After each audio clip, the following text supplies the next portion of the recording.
I'm about to sound like a conspiracy theorist, but new documents from the Department of Justice show that there might have been an announcement of Jeffrey Epstein's death the day before he died. Congressional members are now getting access to the unredacted files, and we might see some of the most powerful people in this country actually be held to real scrutiny. Let's walk through this moment and why it might be different. New evidence from the Department of Justice released to Congress include multiple draft statements announcing Jeffrey Epstein's death. One of those drafts is dated August 9th, 2019. Jeffrey Epstein officially died on August 10th. Now, this doesn't prove wrongdoing itself, but it adds to a pattern that's followed this case from the beginning. Malfunctioning cameras, guards falling asleep, logs that were falsified, conflicting explanations about monitoring, and key footage that's missing from the case. Paperwork that just doesn't line up with the timeline. Justice Department documents showed investigators reviewing jail surveillance footage flagged an orange colored figure moving up a staircase toward the locked tier housing Epstein's cell at about 10:39 p.m. on August 9th, 2019, hours before his body was discovered the next morning. An observation log described the figure as possibly an inmate, while a separate review by the Justice Department's Office of Inspector General identified the same image as a corrections officer carrying orange colored linen or bedding. CBS reported that the independent video analysis said the movement was more consistent with an inmate or someone wearing an orange prison uniform than a corrections officer. Prison employees told CBS that escorting an inmate at that hour would have been highly unusual. The discrepancy stands in contrast to repeated official assertions that no one entered Epstein's housing tier that night, raising further questions about activity near his cell during the estimated window of death. Against that backdrop, a draft statement dated August 9th, alongside multiple differently redacted versions attributed to federal prosecutors, has raised new questions about what officials were preparing in the hours before Epstein was found dead. The most mind boggling part of all of this is not just like one irregularity. This entire story has irregularities. Every part of this case has irregularities. The Department of Justice is now allowing congressional members to view the unredacted Epstein materials. And what they're seeing is raising every red flag. Thomas Massey said, reported by a Forbes article, that there are 6 names in unredacted Epstein files that will likely be incriminated. This is telling. Not rumors, not speculations, names in official government material. And this is where the story is really starting to shift because for years the public was told there's nothing there. There's nothing happening. Trump said there are no Epstein files. This is all a Democrat hoax. Stop paying attention. I know Pam Bondi just lied to all of you, but just don't believe your eyes. And now members of Congress are saying the exact opposite. While members in Washington are debating access and redactions, the people who are actually harmed by Epstein and other perpetrators are speaking out. Epstein survivors just released this public statement announcement with a very clear message: release everything. Don't hold back. They keep saying that they're redacting to protect the victims. All of the victims are saying, we want the full truth to be out to the public. Survivors are urging the Justice Department to explain why millions of pages remain withheld, why survivors' names and identifying information are exposed, and to ensure full accountability for the perpetrators. After years of being kept apart, we're standing together. Standing together. Because this girl deserves the truth. Because she deserves the truth. Because we all deserve the truth.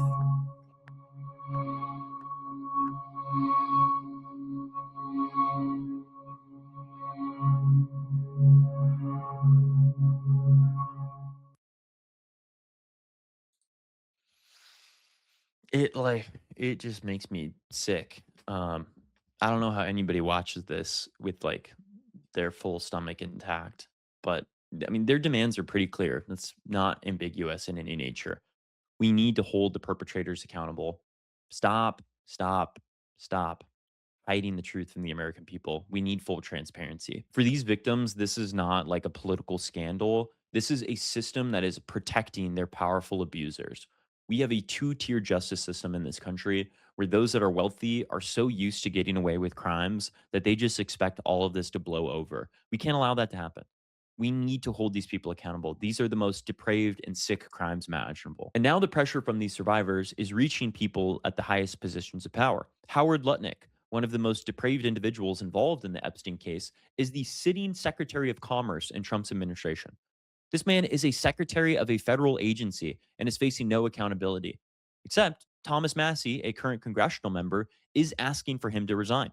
This is an interview that Thomas Massey did with CNN, a Republican congressional member. Trump's Commerce Secretary Howard Lutnick said that he and his wife decided around 2005 to cut ties with Jeffrey Epstein. But the latest release shows that there was some correspondence after that, even after Epstein pleaded guilty to sex crimes in 2008.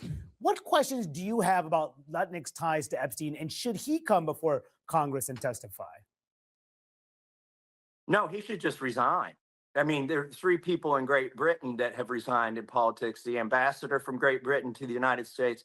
The prince lost his title for less than what we've seen Howard Lutnick lie about. Look, Lutnick clearly went to the island, if we believe what's in these files. He was in business with Jeffrey Epstein. And this was many years after Jeffrey Epstein was convicted, lightly sentenced, but was convicted for sexual crimes.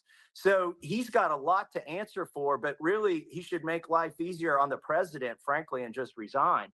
If this were Great Britain, he'd already be gone. And just for the record, the Commerce Department says that he had limited interactions with Mr. Epstein in the presence of his wife, has never been accused of wrongdoing. I do want to ask you about Trump, because his name has been mentioned more than 1,000 times in the Epstein files. Do you think that he should answer questions to Congress, to maybe even testify about what he knows? I wouldn't go there yet. I think that most of the men that are implicated in these files, they're billionaires, they're friends of Trump, they're people who are in his social circles. To get justice for the survivors, I want to see those men brought to justice. Ro Khanna and I have tried to keep this from being political. In some respects, we've failed. The Democrats want to make this about Trump, and the Republicans want to make it about the Clintons. I want to make it about the survivors and getting them justice and transparency. This is a major shift. Sitting members of Congress are openly calling for secretaries of federal agencies to resign. Even Cynthia Loomis, who is a Republican senator from Wyoming, is now saying, I see what the big deal is. This matters. For years, the Epstein story has been locked in partisan gridlock, depending on who's in power. But if we have some bipartisan push, the usual strategy of just delaying, deflecting, pretending like it doesn't exist will not continue to work. Loomis's remarks are a notable break from President Donald Trump's position on the Epstein files and the House Republicans who have pushed for their release, including Thomas Massey, who Trump has vowed to run out of office. It's all been a big hoax. It's perpetrated by the Democrats, Trump said last year about the effort to release the files. And some stupid Republicans and foolish Republicans fall into the net. And so they try and do the Democrats' work. The Democrats are good for nothing other than these hoaxes. Loomis announced last year that she will not seek re-election and is leaving politics when her term ends in January 2027. There's a similar trend with all these spineless Republicans. They're only willing to call out Trump when they're not seeking re-election again. Tom Tillis, Thomas Massey, and now Cynthia Loomis. These are all people who only feel that they can criticize Trump when it's no longer advantageous to just be completely loyal to him. That should terrify the American people. If you're a Republican watching this, does that not piss you off that the only people who can criticize the president are those who don't need his favors anymore? Republicans are spineless. So Congress is now seeing unredacted material. Lawmakers are talking about incriminating high-profile individuals. Survivors are organizing publicly. Officials are facing resignation calls. And both parties are starting to pay attention. For years, the Epstein case has felt like the most powerful people protecting their own. And now, for the first time, that protection might be cracking. But this story is far from over. Courier will soon be speaking to Representative Ro Khanna about what Congress is seeing and what happens next.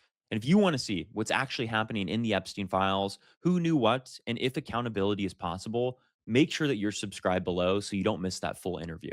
Because the real question isn't what happened to Jeffrey Epstein.